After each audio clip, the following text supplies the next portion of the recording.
Hey guys, it's early March here in Ottawa. Still too early to plant outdoors, but today I've created a spring sowing guide video. I hope to put it into practice over the next few weeks, so stay tuned. I'll post the hands-on videos as I create them. Hope you enjoy this one anyway. Take care. Talk to you soon. If you garden in Ottawa, you know the Victoria Day rule. The local tradition dictates that you keep your seeds indoors and wait until May 24th to plant anything outside. Today, we are going to break that rule entirely.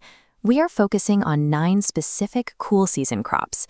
Vegetables like peas, spinach, and radishes actually despise the sweltering heat of a Zone 5 July. They prefer the brisk, chilly air of mid-April. Over the next few minutes, we'll cover the exact steps to take an empty garden bed and turn it into a fully planted, freeze-resistant, actively germinating garden in exactly 14 days. To pull this off, you need a few things ready to go: your 9 packets of cool season seeds, 2 inches of finished compost, a flat wooden board, and a bed sheet for frost protection.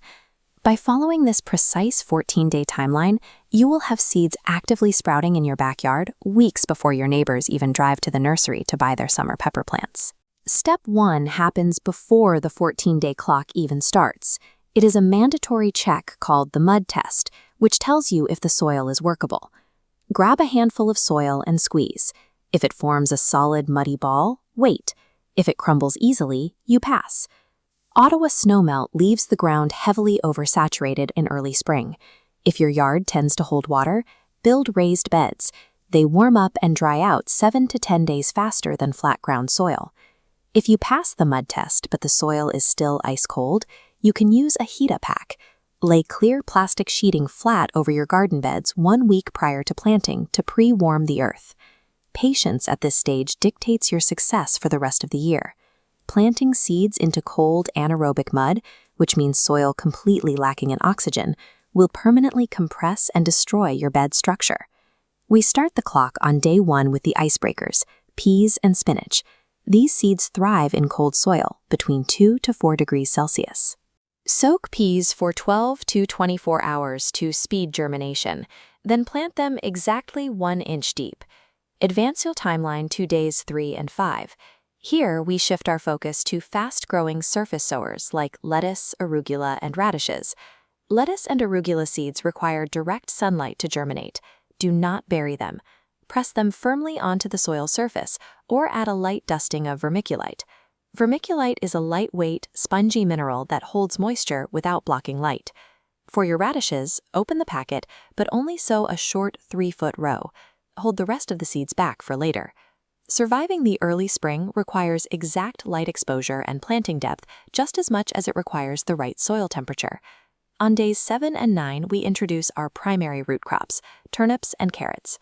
Direct sow your turnips first at a 1/2 inch depth. Turnips sprout rapidly, acting as excellent natural row markers to help you locate the much slower crops. Carrots, on the other hand, are extremely lazy germinators in Zone 5. They take weeks to sprout, making them highly susceptible to drying out and crusting over in the spring wind. Sow carrots a 1/4 inch deep, water well, and lay a wooden board over the entire row. This physical barrier locks in the surface moisture for 5 to 7 days. It completely prevents the lethal hard crust from forming over the tiny seeds. Actively manipulating the microenvironment directly at the soil surface is the only reliable way to keep delicate root crops alive through fluctuating spring weather. On days 12 and 14, introduce beets and Swiss chard to the bed. These prefer soil that has warmed to around 10 degrees Celsius. Plant both at a 1/2 inch depth. While they are cold hardy, their newly emergent leaves are tender. Keep an old bedsheet nearby to drape directly over these specific rows if a hard late May freeze is in the forecast. Day 14 marks the second wave. Take out those seed packets you held back earlier and sow your second small batch of radishes, lettuce, and arugula. This chart shows the mechanics of succession planting. Succession planting is the practice of staggering the planting dates of fast-growing crops to mathematically space out their maturation. By staggering the dates, your garden yields a steady, season-long supply of food, instead of one massive, unmanageable glut of vegetables that all wilt in the same week. Look at your finished bed. You have neatly organized rows, marked by early turnips, a wooden moisture board securing your carrots, and a frost blanket folded on standby. Your immediate maintenance is simple. Mark your calendar right now to lift and check under that carrot board in exactly 5 days. When your beets finally sprout, remember to thin the seedlings so they sit 3 inches apart. Every single beet seed is actually a cluster of multiple seeds, and they need that space to bulb properly. Started early, you'll be pulling fresh radishes and harvesting arugula greens before traditional summer planting even begins.